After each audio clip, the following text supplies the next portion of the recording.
Hi, I'm Colleen. Today we're going to learn how to make your rattle project. A rattle is going to be a hollow form. It's going to be a sculpture, and I want it to be something exciting. I don't want it to be a sculpture of a potato.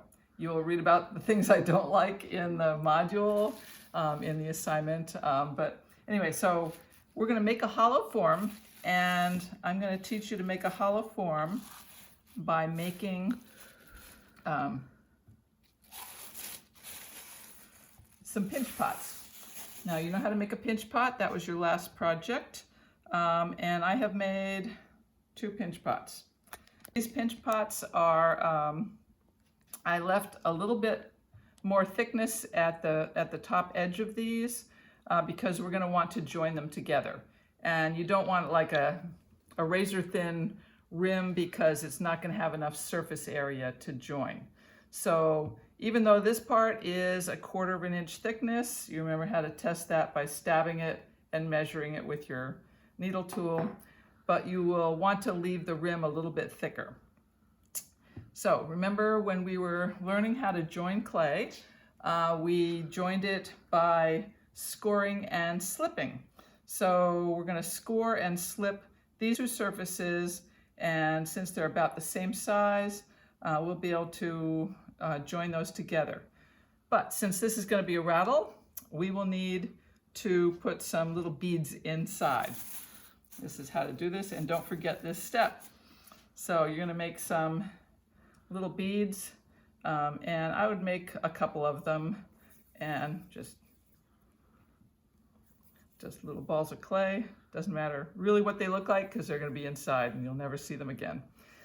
To keep them from sticking to the inside of your sticky inside of your pinch pot, you're going to wrap them up and make some little packages in some paper towel.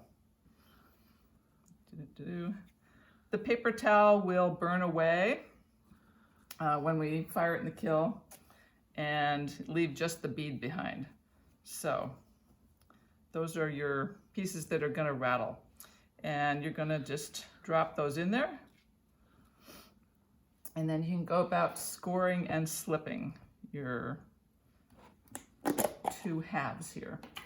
So what I've got here is what's called slurry or joining slip, and it's just clay that's been mixed together with some water. It's gooey, and you can make this at home. We have some in the studio that's already made up. Make that at home by just getting a little piece of clay and adding some water to it. I think I've got some water here. You can add water to it and mash it up until it's mixed to a kind of a gooey consistency. That's the scientific term, gooiness. So we've got slurry or joining slip, and we're going to score and slip. Now remember, scoring and slipping is something that you will need a tool to do it with, and I like to use, I have a little serrated rib that has like, teeth around the edge, and that's a good tool to score with. You want something that's going to score severely enough to make your surface very rough, like Velcro, so that 2 pieces of the Velcro will stick to itself and you'll be given a better join than a smooth surface. Another thing you could use, this is, oops, sorry, go back in there. Another thing you can use, you can plunder your floor broom or your whisk broom and get something like that that has a lot of little teeth, and this can also be used to score a surface.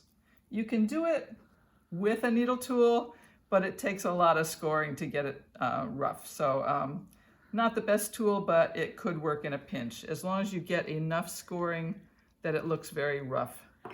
So next step is to, you're going to put a little bit of this joining slip on there. Whoops, I need to go all the way around here, don't I? You're going to put a little bit of this joining slip on here. You don't need a lot.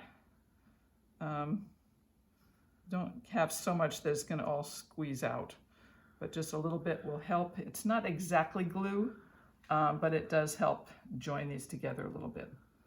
So you can put it on both sides if you like, but one side is fine. So you're going to put those together with the beads inside, and you're going to kind of wiggle and jiggle it firmly together to make sure that it's sealed up all the way around. So you're pressing kind of firmly but gently. You don't want to squash your hemispheres.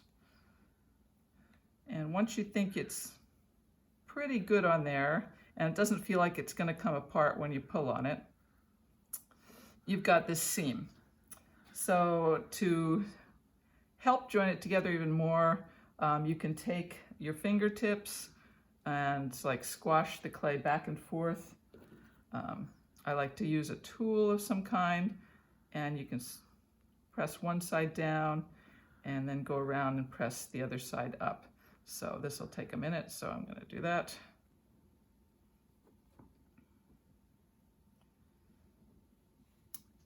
Okay, so once you've got it sealed and kind of joined all the way around, and it doesn't feel like it's going to come apart, you will notice on here I've got kind of a dent here where the seam is, and to reinforce that a little bit more, I am going to reinforce it by adding a coil of clay. I'm going to put this board away. So you can roll out a coil of clay on your work surface, and you can, I think I'll get a little smaller than that, smaller diameter. So you can then put that coil around where your join was.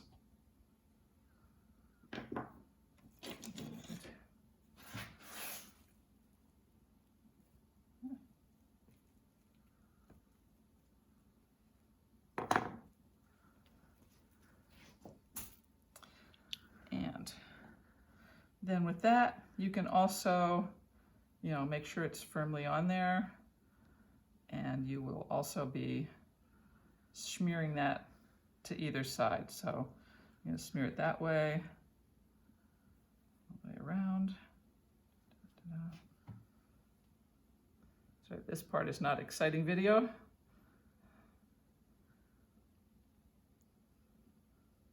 But this will help make your seam stronger. And this you can use on any kind of project just to reinforce something where you think it might be weak. So smearing, smearing, smearing.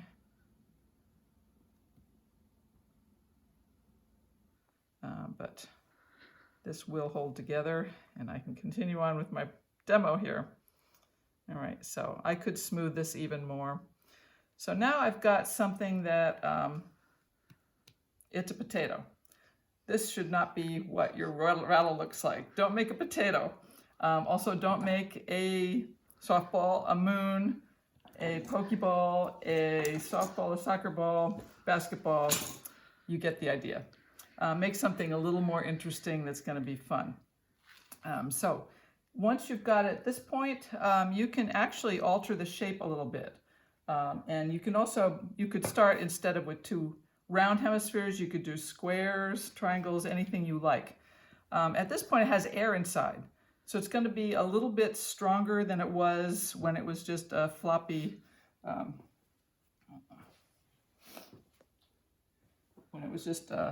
pinch pot. So I let it stiffen up a little bit before I joined those two things together. But I can also change the shape a little bit by gently paddling it. I could make it have kind of square corners if I wanted to. And there's a limit to how much you can do this, but you can change the shape just a bit.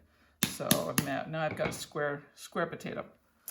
So here's my hollow form, and this is going to be the base of my project.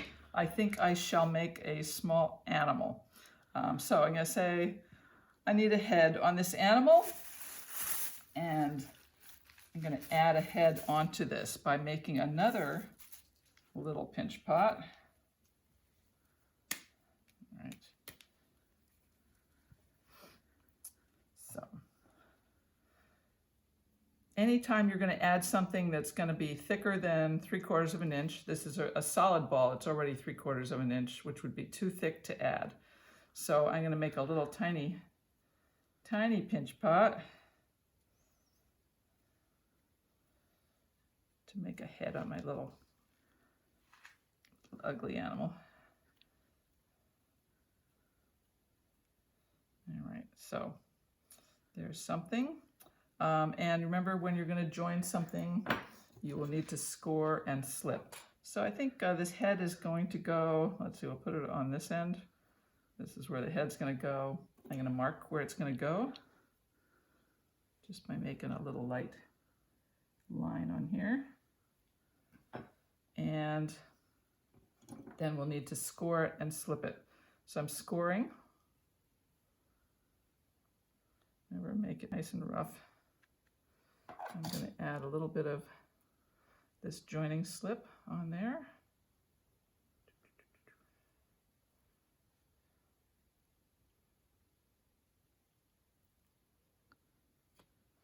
And before I put that on there, I'm going to score this edge too.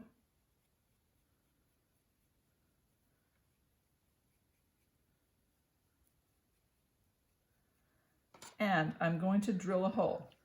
So you remember that any hollow form needs to have an air access hole to the outside. So since this is hollow, if this fills with steam and it doesn't have a way for the steam to escape, it will blow its head off, which is bad for animals.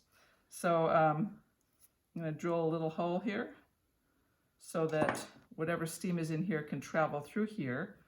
Also, you're going to drill a hole somewhere on the rest of your hollow form so that air and steam can travel from one place to another. So I'm going to put that on there.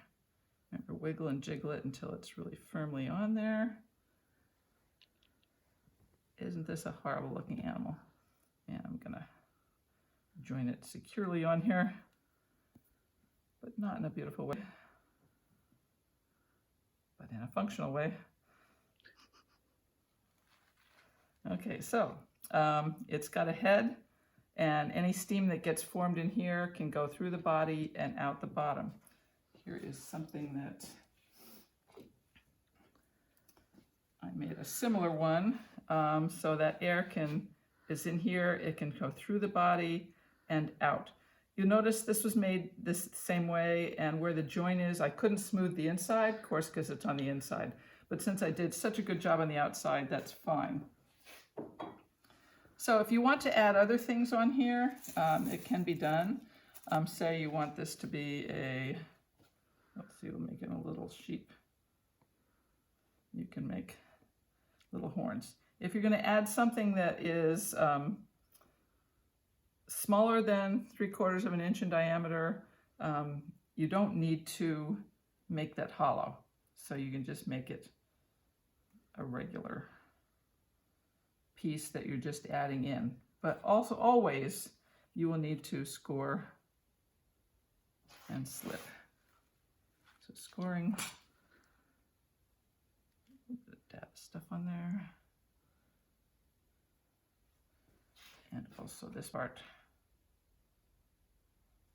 Tiny additions like this sometimes can be very fragile. I wouldn't go any tinier than this, even if you're tempted to. So wiggling and jiggling again to make sure it's on there securely. I'm pushing in a little bit,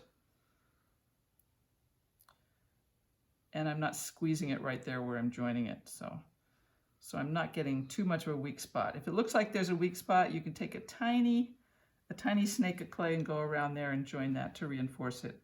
All right, so this is going to be my sheep. All right, so his little horns. He needs a face. Let's see. We're gonna make him have a face. Let's see, I'll ask my videographer.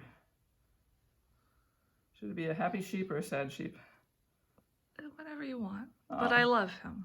Okay, we'll make him happy then. Okay. Oh, isn't he beautiful? He's a happy sheep. He's having a good time. So you should have fun with this project. Take your time on figuring out which type of thing you want to make. It doesn't have to be an animal. It can be an object. You look at the student examples I have in the modules. There's like pictures of student projects for this assignment. We have a couple things here that you can look at. So other types of animals. I have one that's an otter. This little lizard, he's really cute, was made by a middle school student. So you should be able to at least do something that exciting. And you can make something larger than that if you want to. This is a bit larger, so don't be afraid to go bigger than the required size. Bigger is always fine. The rattle, of course, this has been bisque fired, which is the preliminary firing. The rattle will rattle once it's been bisque fired. You won't be able to hear. These are covered with paper. You can't hear them right now. But this is my other ugly sheep that I made.